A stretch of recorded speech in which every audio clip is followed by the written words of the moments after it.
मेरा नाम खुशबू जान है। मैं एक छोटे से गाँव में लड़की थी नहीं, तो मेरे दिमाग में मुझे इस फ़ील्ड में जाना है, तो मुझे घरवालों का सपोर्ट काफ़ी कम मिला है। सुनते ही उनके रोंगटे खड़े हो गए कि लड़की है, क्या कर सकती है? जब कोई लड़का रोता है ना, तो बोलते हैं, क्या लड़कियों की तरह रोता है भाई? आदाब नाजरीन, आप देख रहे हैं दी वर्ल्ड रिलेशन और मैं हूं आपके साथ पीरजादा शारिक। आज की निशस्त में हम आपको एक ऐसे मेहमान से मिलाने जा रहे हैं जिन्होंने एक ऐसे फील्ड में लोहा मनवाया है जिस फील्ड में अमूमी तौर पर जाना जाता है कि मर्दों का फील्ड है। यानी कि ये एक कॉन्ट्रैक्टर है जो अपना और अपने घर वालों का ख्याल रख रही है, खास करके इस बेरोजगारी के दौर में जब पढ़े लिखे नौजवान जो है बेरोजगार हो रहे हैं और उसमें अपना लोहा मनवाने ये लड़की निकली है। और इनसे बात करेंगे इनके फील्ड के बारे में, इनके एक्सपीरियंस के बारे में, इनकी पढ़ाई के बारे में और समाज के लिए क्या मैसेज होगी इन इसके बारे में।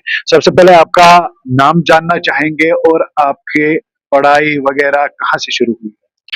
जी सर, फ़र्स्ट ऑफ ऑल मैं आपका थैंक यू करना चाहूँगी। आपने मुझे इस काबिल समझा, मुझे यहाँ पे बुलाया। मेरा नाम खुशबू जान है। मैं एक छोटे से गाँव में रहती हूँ, मस्तपुरा इलाके में। मैं केलर हायर सेकेंडरी की स्टूडेंट रही हूँ।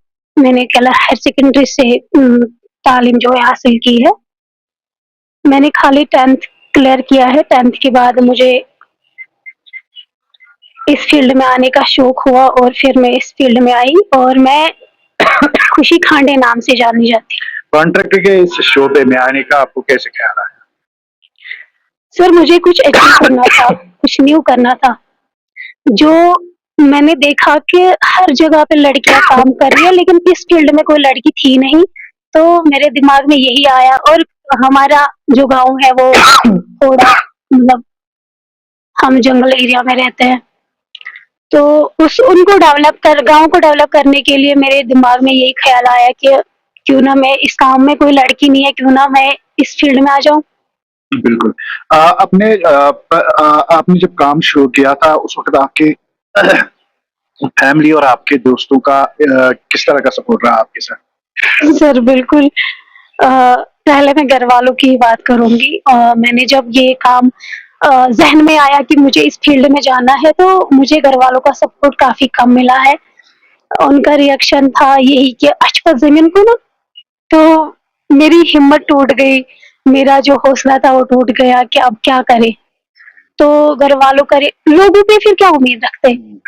तो फिर जब मैंने पहला प्रोजेक्ट लिया, उस पे काम की, तो पहले तो मैंने ये सोचा कि पता नहीं क्या होने वाला है, क्योंकि घर वालों ने पहले ही बोल के रखा था कि लड़की है।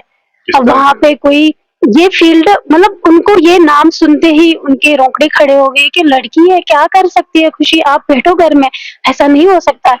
बट मेरे को करना था, मेरे दिमाग में ये तो कॉन्ट्रैक्टर जो नाम है ये दिमाग में घुसा हुआ था कि नहीं मुझे ये काम करनी है। तो फिर उसके बाद मैंने जब मतलब पहला प्रोजेक्ट लिया, मुझे फिर वो कंप्लीट किया, तो फिर मेरे घर वालों को लगा कि नहीं हमारी बेटी में कुछ गट्स है, कुछ हुनर है। तो फिर मेरे गांव वालों ने भी सपोर्ट किया पहले, फिर घर वालों ने भी, पहले किसी ने भी नहीं किया। आपको इस फील्ड में सबसे ज्यादा जो मजा किस चीज में आता है? आपके जिस ये जो फील्ड है? सर सच्ची बोल रही हूँ, मुझे मजा तब आता है जब मैं लेबर्स को पेमेंट देती हूँ। बिल्कुल। मेरे मतलब इतने सारे बंदे मेरे साथ काम कर रहे हैं, उनको जब पेमेंट मिलती है ना तो वो खुश हो जाते हैं, मुझे भी खुशी मिलती है। मैं उनको खुद नहीं दे रही, वो मेरा नहीं खा रहे, लेकिन यहाँ पे पॉइंट ये है कि उनको ज़रिया मुझे अल्लाह ताला ने चुना है। मेरा ज़रिया बना है, उनको रोज़गार मिल रहा है, तो वो मुझे वो चीज़ जब उनको मैं पेमेंट दी तो उनकी चेहरे पे जो ये खुशी है ना, वो मतलब वो मेरे लिए वो पल मेरे लिए बहुत अच्छा रहता है मुझे। एक लड़की के तौर पर आपको इस मैदान में किन मुश्किलातों का सामना करना पड़ा है? सर ये थोड़ा इमोशनल सवाल आपने किया, बहुत मुश्किल रहा है मेरे लिए। मैं आपको बता दूँ कि कभी हिजाब को लेके, कभी कपड़ों को लेके, कभी गाड़ी में जब हम चढ़ते हैं तो देखो निकली है बैग लगा के, तो हम अच्छे कपड़े पहने पता नहीं क्यों गई है। ऐसे वैसे कपड़े पहने, पता नहीं किसी ने कुछ बोला होगा, तो जो नज़रिया है लोगों का, मुझे लगता है कहीं न कहीं लोगों का नज़रिया बहुत ही ज़्यादा गलत है। क्या आपको कभी ऐसा हुआ कि लोगों ने आपको सिर्फ एक लड़की होने की वजह से कमजोर समझा हो, और उस वक्त आपने कैसा फील किया और क्या कुछ आपके जहन में था? बिल्कुल सर, मैं लड़की हूँ, अक्सर माना जाता है, ये आपको भी पता है सर।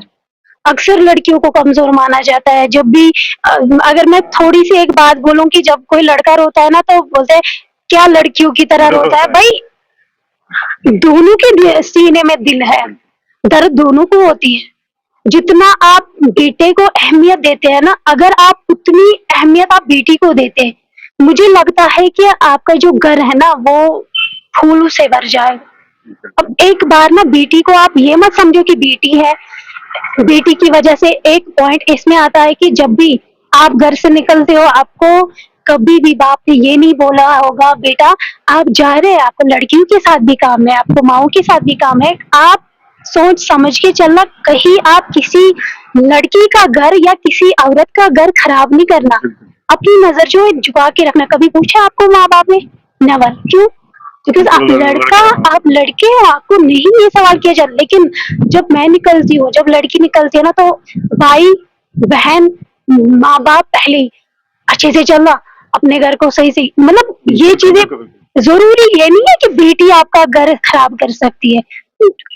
आप ये सवाल खाली बेटे से लड़के लड़कियों को ना करें, बेटों को भी करें। क्या आपको कभी लगा ये कि बस अब ये काम नहीं करना है, कुछ ऐसा आपके साथ आपको हुआ कि आपका दिल जो है मायूस हुआ कि अब ये काम छोड़ दूंगी, अब ये काम नहीं करना? बिल्कुल सर, मैं आपको बता दूँ कि जब मैंने मतलब इस फ़ील्ड को चुना, 1-2 साल के बाद मैंने कुरान शरीफ जो है हम पढ़ते थे, मकतब में जाते 4-4 बजे, तो जब वो मैंने कंप्लीट किया तो फिर मैंने हिजाब करना स्टार्ट किया था। वो वहाँ पे हमें मतलब तोहफ़े में दिया जाता है। हिजाब मैंने करा तो जब मैं मतलब निकली, पहले दिन वो हिजाब लगा के, मैं सुन रही पीछे बातें कर रहे, देखो एक तो ये फ़ील्ड चुना है, दूसरा हिजाब कर रही है। अच्छा। तो मैं मतलब इतना दिल दुखा, मैंने सच्ची में मैंने जिसने मुझे पढ़ाया उसको फ़ोन करके पूछा, मौलवी साहब मुझे लगता है कि मेरे को हिजाब नहीं करना चाहिए। तो वो जो एक रात, पूरे रात को मैं रोती रही, मुझे इतना रोना आ रहा था, मैंने सोचा पता नहीं इसने ऐसा क्यों बोला है। फिर मैं यहाँ तक कि मुझे मेरे दिमाग में ये भी आया कि मैं अब हिजाब नहीं करूँगी, शायद इसी में कोई है, हिजाब पहना है क्या पता मतलब किस लिए पहना है। तो बहुत सारे मतलब बातें ऐसे हुए, मुझे मतलब बहुत दुःख लगा उस टाइम। रात भर मैं रोती रही, उस बंदे को मैंने कुछ भी नहीं बोला, कोई ये नहीं है, लेकिन जब भी नमाज़ मतलब जब भी हम नमाज़ पढ़ने के लिए जाते हैं तो अक्सर वो चीज़ याद आती है, दिल दुखता है, तो वो जो शिकायत है अल्लाह ताला के पास पहुँचती है। मुझे बहुत दिल दुखा और उसके बाद जब मैंने काम कंप्लीट मतलब कंप्लीटली अब भी जो काम मुझे मिलती है मैं कंप्लीटली वो कंप्लीट करती हूँ। तो फिर जाके वही लोग बोलते हैं बेटी अच्छी है, बेटी में ये है, भई पहले क्यों नहीं सोचा था? बिल्कुल। क्या पहले से ही आपको कॉन्ट्रैक्टर बनने का शौक था, और मज़ीद अभी क्या क्या शौक है आपके? पहले ही मुझे शौक नहीं था, कहीं मतलब घर की कंडीशन की वजह से समझो आप इस फील्ड में उतरना पड़ा। ऐसा नहीं है कि अब मैं इस फील्ड में उतरी हूँ कि मैंने घर बनाया है, नहीं। लेकिन कुछ चीज़ें हैं बिल्कुल, जो बिल्कुल, बिल्कुल। मतलब आप समझ सकते हैं, कुछ चीज़ें ठीक हुए हैं और अब वो घर में क्या होता है कि कोई बच्चा ऐसा निकलना चाहिए जिससे माँ-बाप को ये जो सर है वो ऊँचा रहे। अभी क्या खुशी के क्या ख्वाब है अभी? आगे? अभी सर अभी मुझे लगता है लोग बोल रहे हैं कि इसने बहुत किया है, लेकिन मुझे नहीं लगता मैंने बहुत किया है। अभी और बहुत बाकी है, अभी उम्र भी छोटी है, अभी बहुत कुछ आगे करना है और मैं चाहती हूँ कि जो लोगों का दिल मैंने जीता है ना, तो मैं चाहती हूँ कि और मैं मेहनत करूँ और मैं लोगों का मैं इस काबिल तो नहीं हूँ। खुशी सुनने में आया कि आप सामाजिक कामों में भी दिलचस्पी रखती है। किस तरह के कैसे आप हैंडल कर रहे हो? जैसे सर अगर हॉस्पिटल में किसी चीज़ की ज़रूरत हो तो मैं पहले जाती हूँ। अगर मतलब किसी लड़की के साथ मतलब कुछ भी चीज़ें होती है इल्लीगल तरीके से उसमें मैं जाती हूँ, तो मुझे अच्छा लगता है सर। अगर खुशी को मौका मिले कभी सियासत में आने का, क्या आप आएगी? सर नहीं, सियासत में तो नहीं आ सकती और अभी इसका जवाब मैं आपको नहीं दे सकती, बट हाँ, मैं आपको ये बता दूँ कि जज होने से पहले, वकील बनने से पहले, डीसी साहब बनने से पहले, रिपोर्टर बनने से पहले, कॉन्ट्रैक्टर बनने से पहले, आपको इंसान बनना बहुत ज़रूरी है। आप में अगर इंसानियत है, आप तब जाके अब आप में सारी पोस्ट से आप मतलब सब कुछ खो दिया है।